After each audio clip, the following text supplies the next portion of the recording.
بسم اللہ الرحمن الرحیم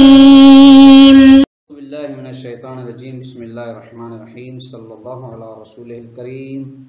السلام علیکم ورحمۃ اللہ وبرکاتہ۔ طلاب کرام عزیز کیسے ہیں؟ امید ہے کہ آپ خیر و عافیت سے ہوں گے۔ بدایت المعارف جزء اول کا سبق نمبر 36 شروع کر رہے ہیں، جس میں عنوان کرا دیا گیا کتاب کی عبارت ثم ان معنی الآیت بناء سے لے کر السابع ان المصنف ذهب الى تک۔ آج کے درس کا کلی عنوان آیت تطہیر ہے۔ اس کے ذیل میں جو نکات بیان کیے جائیں گے وہ یہ ہیں: نمبر 1، آیت تطہیر میں خدا کا ارادہ تشریعی مراد نہیں ہے بلکہ تکوینی ارادہ مراد ہے، اس کی وضاحت آئے گی۔ نمبر 2، طہارت اہل بیت سے مراد کیا ہے۔ نمبر 3، علامہ طبائی کا رجس کے بارے میں نظریہ کیا ہے، جس رجس سے خداوند تبارک و تعالیٰ نے اہل بیت علیہ السلام کو پاک و پاکیزہ رکھا ہے۔ آئیے بارہ دیکھتے ہیں۔ ثم ان معنی الآیت بناء علی کونہ علت للنواہی المذکورۃ واضح۔ اس کے بعد آیت کا معنی، آیت تطہیر کا معنی اس بنا پر کہ یہ معنی علت ہے ان منہیات و منکرات و محرمات کے لیے جن کا ذکر کیا گیا گزشتہ درس میں۔ اس کے بعد یعنی اس بنا پر آیت کا معنی واضح ہو جاتا ہے، کیونکہ فإنہا یہ آیت تشہد و گواہی دیتی ہے علی مفروغیت طہارت اہل بیت علیہ السلام، اہل بیت، یعنی ثابت ہو جاتا ہے، یقینی امر بن جاتا ہے کہ یہ آیت تطہیر اہل بیت علیہ السلام کی طہارت یقینی کو ثابت کر رہی ہے، جس میں کسی بھی قسم کا شک و شبہ نہیں ہے۔ وَبِنَاءً عَلَيْهِ، اسی پر بنا رکھتے ہوئے کہ طہارت اہل بیت علیہ السلام مفروغ عنہ ہے، فَالْإِرَادَةُ التَّشْرِعِيَّةُ مُتَعَلِّقَةٌ بِالنَّوَاهِي، تو خدا کا جو ارادہ تشریعی ہے یعنی شرعی امور کے ساتھ خدا کا جو ارادہ تعلق رکھتا ہے، وہ ارادہ تشریعی تعلق رکھتا ہے نواہی کے ساتھ۔ ارادہ تشریعی طلاب کرام عزیز اس ارادے کو کہتے ہیں جو خداوند تعالیٰ کسی مکلف، کسی انسان، کسی ذی شعور کے بارے میں ارادہ رکھتا ہے، اس کے پاک و پاکیزہ ہونے کا مثلا، لیکن اس کے لیے کچھ مقدمات کی ضرورت ہوتی ہے۔ ان مقدمات میں سے ایک یہ خود وہ مکلف بھی چاہے، خود مکلف بھی اپنے ارادے اور اختیار کو استعمال کر کے اس پر عمل کرے، تو پھر یہ خدا کا ارادہ تشریعی متحقق ہوتا ہے۔ بے الفاظ دیگے ارادہ تشریعی الہی میں اور مراد کے درمیان میں واسطہ اور حائط درمیان میں انسان کا ارادہ ہے۔ اگر انسان نہ چاہے تو وہ چیز جو مراد ہے وہ متحقق نہیں ہوگی۔ فرض کریں خداوند تعالیٰ چاہتا ہے کہ انسان اپنے افعال میں پاک و پاکیزہ رہے، منکرات سے دور رہے، محرمات سے دور رہے، خدا تو چاہتا ہے، ارادہ ہے خدا کا، لیکن انسان اگر نہیں چاہتا تو وہ پاک و پاکیزہ نہیں بنتا۔ برخلاف ارادہ تکوینی کے اس کا تعلق کن فیکون کے ساتھ ہے، اس میں مراد متخلف نہیں ہوتا، مراد میں تخلف آمیزی کی گنجائش ہی نہیں ہوتی، بس ارادہ ہوا اللہ کا، وہاں سے مراد متحقق ہو گیا۔ ادھر ارادہ تشریعی میں ایسا نہیں ہے، یہ فرق ہے ارادہ تشریعی اور ارادہ تکوینی میں۔ فرمایا اس بنا پر ارادہ تشریعی تعلق پیدا کر نواہی کے ساتھ، منکرات کے ساتھ، کہ جتنی بھی برائیاں ہیں اہل بیت علیہ السلام سے دور ہوں۔ کیوں؟ للداعی عدم تلوث طہارتہم المحرزات المعلومۃ، ہم کی ضمیر اہل بیت کی جانب جا رہی ہے، تاکہ یعنی اس سبب کی خاطر تاکہ گزند نہ پہنچے ان کی طہارت ثابت معلومہ کو، یعنی جو یقینی اہل بیت علیہ السلام کی طہارت ہے اس کو یہ منہیات گزند نہ پہنچا سکیں، تلوث یعنی اس کو خراب نہ کر سکیں۔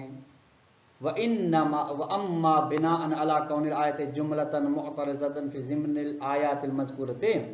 اور اگر یہ کہا جاتا ہے، بنا اس پر رکھی جاتی کہ آیت تطہیر جملے معترضہ ہے ذکر شدہ آیات کے درمیان میں، یعنی جو اس سے ماقبل والی آیات اور مابعد کے درمیان جملے معترضہ ہے، وگرنہ فرض کے ازواج رسول کے بارے میں آیات ہیں، اگر جملے معترضہ فرض کر لیتے ہیں تو فالارادۃ متعلقۃ بإظہار الرجس وتکون تکوینیۃ، تو پھر ارادہ خدا جو یرید اللہ ہے یہ تعلق کرے گا رجس کے ختم ہونے کے ساتھ، کہ خدا چاہتا ہے، ارادہ کرتا ہے کہ رجس ختم ہو جائے اور یہ ارادہ تکوینیہ ہو جائے گا. تکون میں ضمیر ارادے کی جانب، تشریعی ارادہ نہیں ہوگا. یعنی جب ارادہ تکوینی ہو گیا تو اللہ کرام عزیز کے تو پھر ہر صورت میں، حتمی صورت میں یہ ارادہ متحقق ہوگا اور ہوا ہے کہ رجس اہل بیت علیہ السلام سے دور ہے. وعلیہ اس بنا پر فمان الآیت ہے، آیت کا تطہیر کا معنی یہ ہو جائے گا کہ انہ تعالی حسر ارادتہ الاذہاب الرجس والتطہیر فی اہل البیت، یا والتطہیر حسر پہ عطف کریں گے تو معنی آیت کا یہ ہو جائے گا اگر ارادہ تکوینی مراد ہے کہ اللہ تعالیٰ نے منحصر کیا ہے اپنے ارادے کو رجس کے دوری کے لیے، اور منحصر کیا ہے اپنے ارادے کو کہ تطہیر ہو اہل بیت علیہ السلام کے بارے میں. یعنی طہارت کا ارادہ کیا ہے خداوند تبارک تعالیٰ نے فقط اور فقط اہل بیت. حسر کا معنی یہ ہوتا ہے کہ یہ ہیں، اس کے علاوہ کچھ بھی نہیں ہے. حسر یعنی اس طریقے سے معین کرنا کسی بھی چیز کو کہ وہ اس دائرے میں جو چیز آئے وہ باہر نہ ہو، باہر والی چیز اس دائرے میں اندر نہ ہو. اہل بیت علیہ السلام کے بارے میں جب یہ ارادہ کیا جا رہا ہے تو گویا کہ انہی کے لیے ہے، ان کے علاوہ کے لیے نہیں ہے، جبکہ ارادہ تشریع سب کے لیے تھا. ومن المعلوم ہے، اور واضح بات ہے کہ ان هذه الارادۃ لیست الا ارادۃ تکوینیۃ، یہ ارادہ نہیں ہو سکتا، اگر ہو سکتا تو ارادہ تکوینیہ ہو سکتا ہے جو اذہاب رجس کا خدا نے ارادہ منحصر کیا ہے. والا، اور اگر ارادہ تکوینیہ مراد ہو تو فلا معنی للحصر، حصر کا کوئی معنی نہیں بچتا، چونکہ ارادہ تشریعیہ میں تو سب لوگ شامل ہیں، کوئی اس میں استثناء نہیں ہے. کیوں معنی حصر کا نہیں رہتا؟ انما میں جو حصر ہے، کلمہ حصر انما ہے، ان الارادۃ التشریعیۃ عامۃ، جو ارادہ تشریع خدا عمومی ہے سب کے لیے. ولا تختص بقوم دون قوم، یہ ارادہ تشریعیہ مخصوص نہیں ہے ایک قوم کے ساتھ دوسری قوم کے ساتھ مخصوص نہیں، جبکہ یہ آیت 3 میں جس ارادے کا تذکرہ کیا جا رہا ہے اس کے تصریح کی جا رہی ہے کہ یہ ارادہ اہل بیت علیہ السلام کے بارے میں ہے. فاذا ثبت ان الارادۃ تکوینیۃ، جب ثابت ہو جاتا ہے کہ ارادہ تکوینہ فہی لن تتخلف عن المراد، یہ ایک قسم کی طلاب کرام نے جانے کے ایک قسم کی ارادہ تکوینی تعریف ہے. ارادہ تکوینیہ کبھی بھی اپنے مراد سے مختلف نہیں ہوتا، یعنی برخلافی نہیں ہوتا اپنے مراد سے. تو فارادۃ التشریع، اذا کا جوابی شرط ہے فارادۃ التطہیر مساوقۃ لطہارۃ اہل بیت، تو بس تطہیر کا جو خدا نے ارادہ کیا ہے یہ برابر ہو جائے گا طہارت اہل بیت علیہ السلام کے ساتھ. وتعبیر بالمضارع، یرید کا لفظ استعمال کیا، یرید اللہ لعلہ، یہ مضارع تعبیر کرنا شاید لافادۃ استمرار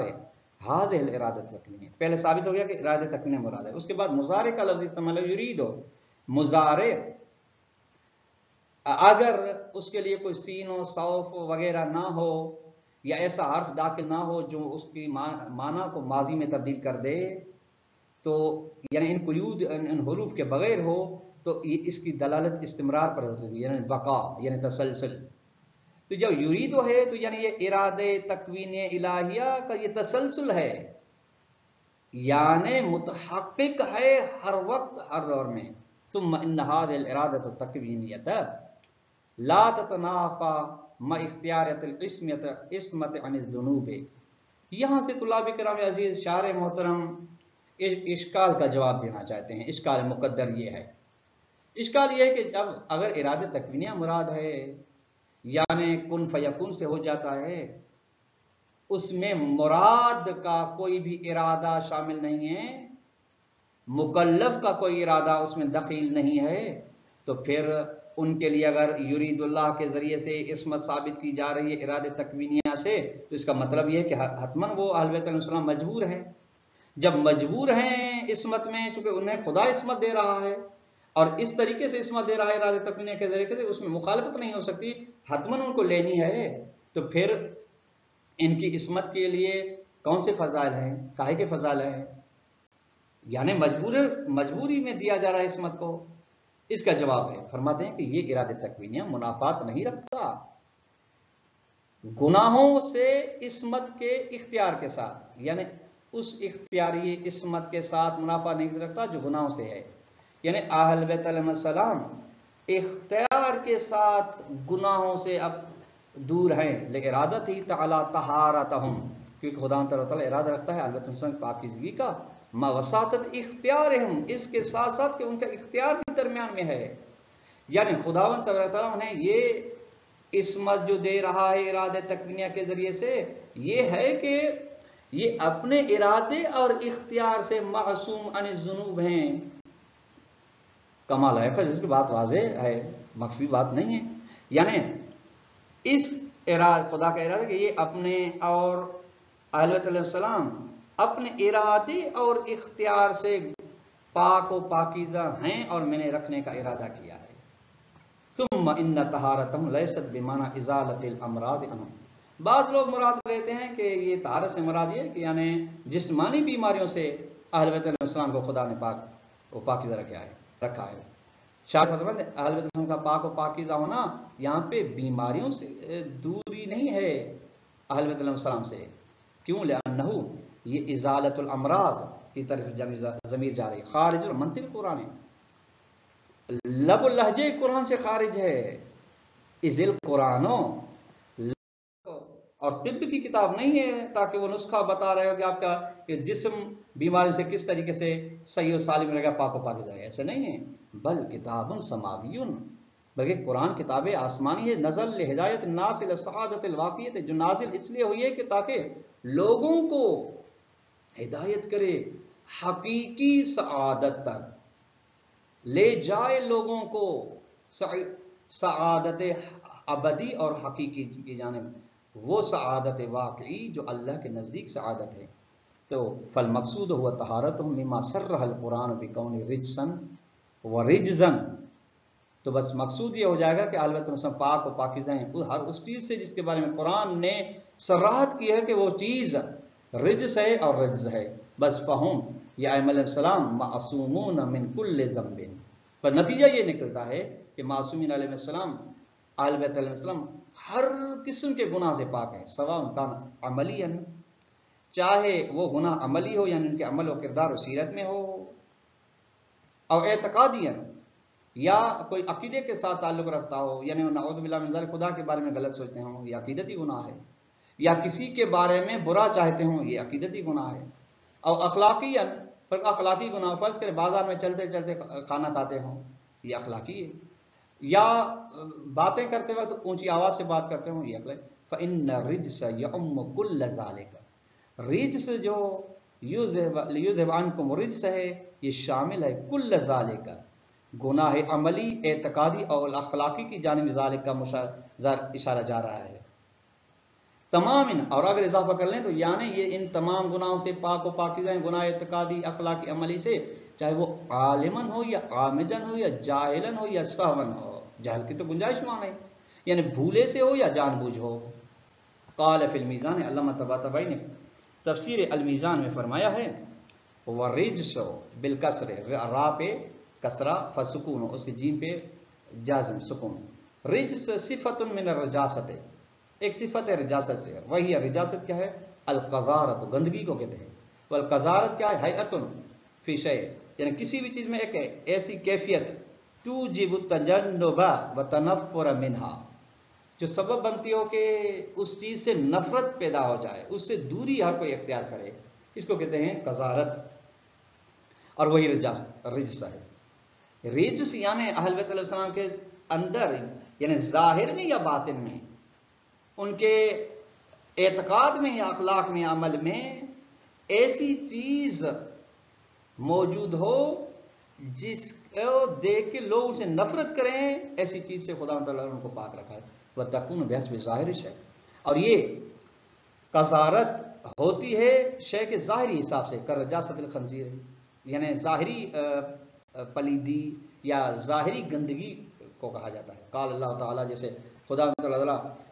سور کی رجاست اور گندگی کے بارے میں کہہ رہا ہے،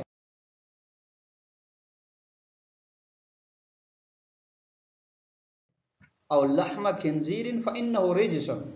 یا پھر خنزیر کا گوشت یہ رجس ہے، گندگی ہے، یعنی اس میں کسی قسم کا فائدہ نہیں، وہ بھی حسب باطن، اور ممکن ہے باطنی حساب سے ہو، یہ شے کے باطنی حساب سے رجس ہو، قذارت ہو، گندگی ہو، وہ باطنی حساب سے کیا ہوتا ہے؟ وہ الرجاست والقذارت المعنویت،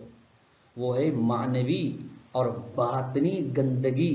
ایسی گندگی جس سے لوگ نفرت کرنے لگے، جیسے کا شرک والکفر، یہ رجس باطنی کی مثال ہے، جیسے شرک کرنا، کفر کرنا، نفاق، فسق وغیرہ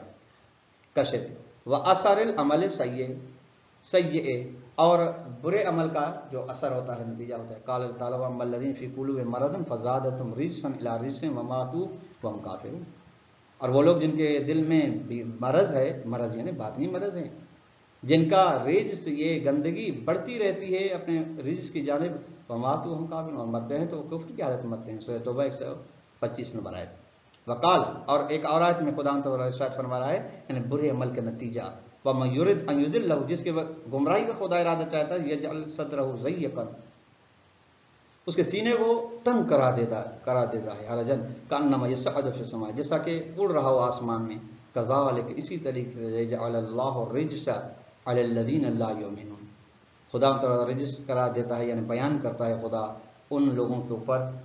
جو ایمان نہیں لاتے۔ سورہ انعام کی آیت نمبر 125 ہے یہ بھی۔ تو طلاب کرام عزیز، آئیے آگے دیکھتے ہیں۔ وَأَيَّمَّا مَا كَانَ، جس طریقے سے بھی ہو، یعنی ظاہری رجس مراد ہو یا باطنی، اعتقادی رجس مراد ہو یا اخلاقی یا عملی، فَهُوَ إِدْرَاكٌ نَفْسَانِيٌّ وَأَثَرٌ شعوری من تعلق القلب بالاعتقاد الباطل او العمل السیئ، یہ رجس جو بھی مراد آپ نے، یہ ہے یعنی نفسانی ادراک کرنا اور شعوری طور پہ ایک اثر ہونا، ایک شعوری اثر ایک دل کے تعلق پیدا کرنے سے اعتقاد باطل کے بارے میں یا برے عمل کے بارے میں، یعنی دل کے اندر کوئی باطل عقیدہ بیٹھ جائے یا انسان کے اعضاء و جواہر میں کوئی برا کام، برا عمل، برا کردار ظاہر ہو جائے، اس کو رجس کہتے ہیں، اور ان سے اہل بیت علیہ السلام کو خدا متعال نے پاک و پاک رکھا ہے۔ وَإِذْهَابُ الرِّجْسِ وَاللَّامُ فِي الْجِنْسِ، اذهاب الرجس، رجس میں الف لام جنس کے لیے، یعنی تمام قسم کی،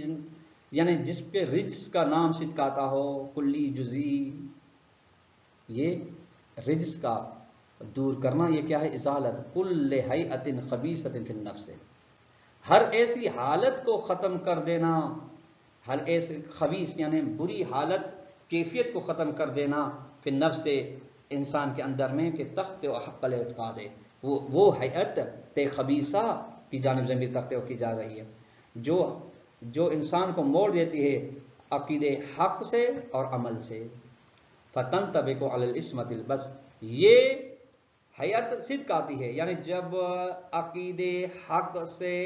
ایسی خبیث حالت نہیں ہے اہل بیت علیہ السلام سے کے اندر، جو عقید حق سے اور عمل حق کو نیک سے ان کو موڑ دے، جب نہیں ہے تو فتنطبق علی العصمۃ اللہیۃ، یہ ازالہ کل حیات خبیثہ صدق کرتی ہے عصمت الہی، خدا عصمت پر، التي هي صورت علمیت نفسانیت تحفظ الانسان من باطل الاعتقاد وسیء العمل، یہ عصمت الہیہ کی تعریف ہے کہ ایسی علمی صورت جو انسان کے نفس کے اندر ہو، انسان کو بچاتی ہو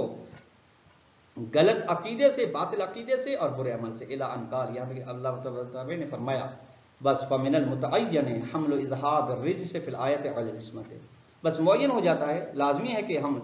اذهاب الرجس لیذهب عنکم الرجس کو ہم حمل کریں آیت میں عصمت پر، کہ خدا تعالی اپنے ارادے تکوینی کے ذریعے سے اہل بیت علیہ السلام کو عصمت دینا چاہتا ہے، وَيَكُونُ الْمُرَادُ بِالتَّطْهِيرِ فِي قَوْلِهِ، بس اللہ کے اس کا یطہرکم تطہیرہ میں مراد کوئی عصمت ہے، یہ یطہرکم تطہیرہ، وقد اکد بالمصدر، اور خدا نے اس کو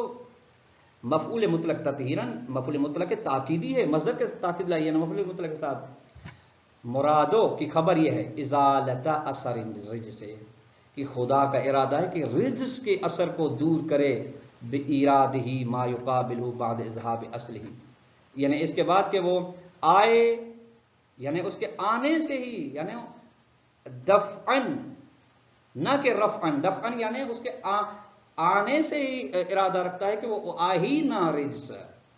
ما يقابل بعد إذهاب أصله، اس کے بعد کہ اس کے اصل کو ختم کرنے کے بعد